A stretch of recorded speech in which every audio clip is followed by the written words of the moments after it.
ദാമ്പത്യ ജീവിതത്തിൽ 10 വർഷങ്ങൾ പൂർത്തിയാക്കിയ അംഗങ്ങളിൽ നിന്നും മനപ്പൊരുത്തം കൂടിയവരെ തിരഞ്ഞെടുക്കാൻ ക്ലബ്ബ് തീരുമാനിച്ചിരിക്കുകയാണ്.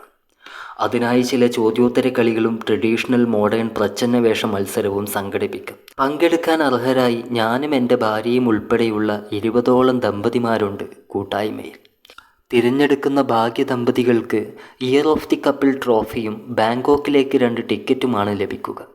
കാര്യമറിഞ്ഞ എല്ലാവരുടെയും കണ്ണുകൾ താനേ പുറത്തേക്ക് തള്ളി, എൻ്റെയും. ബാങ്കോക്കിലേക്കുള്ള യാത്രയും ഓർത്താണ് വീട്ടിലേക്കെത്തിയത്. ആരെങ്കിലും മുഖാന്തരം ഭാര്യയും വിഷയം അറിഞ്ഞിരിക്കും. ഞാൻ അകത്തേക്ക് കയറിയപ്പോൾ അവൾ അവളുടെ മുറിയിലേക്ക് പോയി. കുളി കഴിഞ്ഞ് വിശപ്പോടെ വന്ന് ഡൈനിങ്ങിലിരുന്നപ്പോഴേക്കും വീട്ടുജോലിക്കാരി ചൂട് പട്ടാണിക്കറിയും ചപ്പാത്തിയും വിളമ്പി. എല്ലാം പതിവ് പോലെ തന്നെ. അന്ന് രാത്രിയിൽ പതിവില്ലാതെ സ്വന്തം ദാമ്പത്യ ജീവിതത്തെക്കുറിച്ചാണ് ഞാൻ ഓർത്തത്. 13 വർഷങ്ങളായി. ആദ്യത്തെ 3 എണ്ണം വളരെ മനോഹരമായിരുന്നു. പിന്നീട് ഇതുവരെയുള്ള നീളം കടുത്ത പരാജയവും. സാധാരണ ഒരു കുടുംബത്തിലെന്ന പോലെ ശബ്ദമുയർന്ന വഴക്കും ബഹളവും കയ്യാങ്കളിയും ഒന്നും ഇവിടെയില്ല. പൊരുത്തപ്പെട്ടു പോകാൻ പറ്റില്ലെന്നറിഞ്ഞപ്പോൾ മാനസികമായി പിരിഞ്ഞു. 2 പേരുടെയും ജീവിതത്തിൻ്റെ മുഖ്യ ഘടകമായ കുഞ്ഞിനെ ഓർത്തപ്പോൾ താമസം മാത്രം ഒരിടത്താക്കി.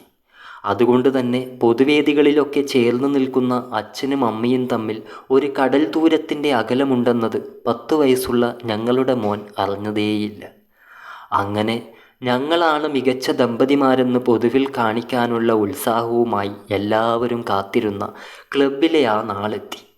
ചില ഇനങ്ങൾക്ക് ശേഷം 20ഓളം ദമ്പതിമാർ ചോദ്യോത്തര മത്സരത്തിനായി വിട്ട് അടുത്തടുത്തായി ഇരിക്കുകയാണ്.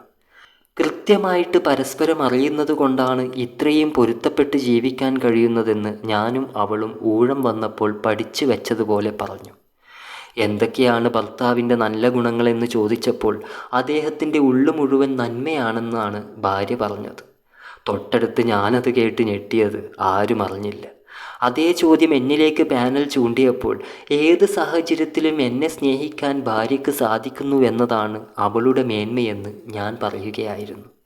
അത് കേട്ടപ്പോൾ അവൾ എന്നെ ഒന്ന് നോക്കുക മാത്രം ചെയ്തു. നോക്കൂ, ഒരു ദാമ്പത്യ ജീവിതം തകരാതിരിക്കാൻ നിങ്ങൾ ആദ്യം അറിഞ്ഞിരിക്കേണ്ട കാര്യം എന്താണ്? പാനലിൻ്റെ ആ ചോദ്യത്തിന് പലരും പല ഉത്തരങ്ങളും പറഞ്ഞു. ഊഴം എൻ്റെ ഭാര്യയിലേക്ക് വന്നപ്പോൾ ക്ഷമ പറയാൻ പഠിക്കുകയെന്നതാണ് ആദ്യം ശ്രദ്ധിക്കേണ്ടത് എന്നായിരുന്നു അവൾക്ക് പറയാനുണ്ടായിരുന്നത്. തെറ്റ് പറ്റിയിട്ടുണ്ടെങ്കിൽ അത് ഉൾക്കൊണ്ട് ക്ഷമ പറയുക. അത് ഭർത്താവായാലും ഭാര്യ ആയാലും. ഒരു ക്ഷമ പറഞ്ഞാൽ തീരാവുന്ന എത്രയോ നിസാരമായ പ്രശ്നങ്ങളാണ് ചിലരൊക്കെ തൻ്റെ അപകർഷതാബോധം കൊണ്ട് വർഷങ്ങളോളം വളർത്തുന്നതെന്നുകൂടി ഭാര്യ ചേർത്തിരുന്നു. എല്ലാവരും ശ്രദ്ധയോടെ കേട്ടപ്പോൾ എന്നിൽ മാത്രം അവളുടെ ശബ്ദം ഒരു മുള്ളുപോലെ തറച്ചു. അവൾ ചൂണ്ടിക്കാട്ടിയ എത്രയോ എൻ്റെ ശരികേടുകളെ ഞാൻ നിസാരമായി തള്ളിക്കളഞ്ഞിട്ടുണ്ട്.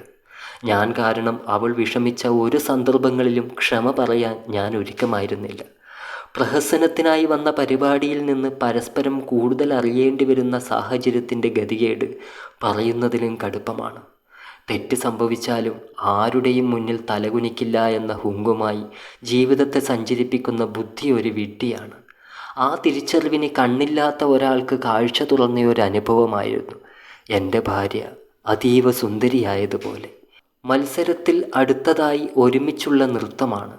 ഏത് ചുവടുകൾ തെറ്റാതെ ആടുമെന്നതിനപ്പുറം ഭാര്യയുടെ കൈകൾ പിടിച്ച് എന്നോട് ക്ഷമിക്കൂവെന്ന് ഞാൻ പറഞ്ഞു.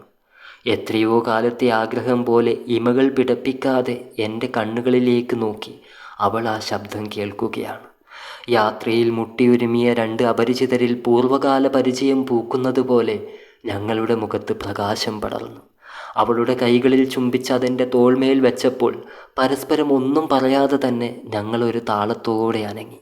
13 വർഷങ്ങൾക്ക് മുമ്പുള്ള വിവാഹനാളിൽ സുഹൃത്തുക്കൾക്ക് മുന്നിലാടിയ പാശ്ചാത്യ വാൾസ് നൃത്തത്തിൻ്റെ ചുവടുകളിലേക്ക് അറിയാതെ വീണ്ടും ഞങ്ങൾ മതിമറന്ന് വീഴുകയായിരുന്നു.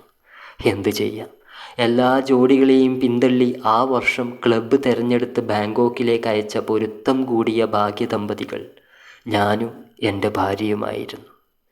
Thank you. കഥ ഇഷ്ടപ്പെട്ടാൽ ചാനൽ സബ്സ്ക്രൈബ് ചെയ്യുക. അടുത്ത കഥയുമായി നമുക്ക് ഉടനെ കാണാം. Thank you all.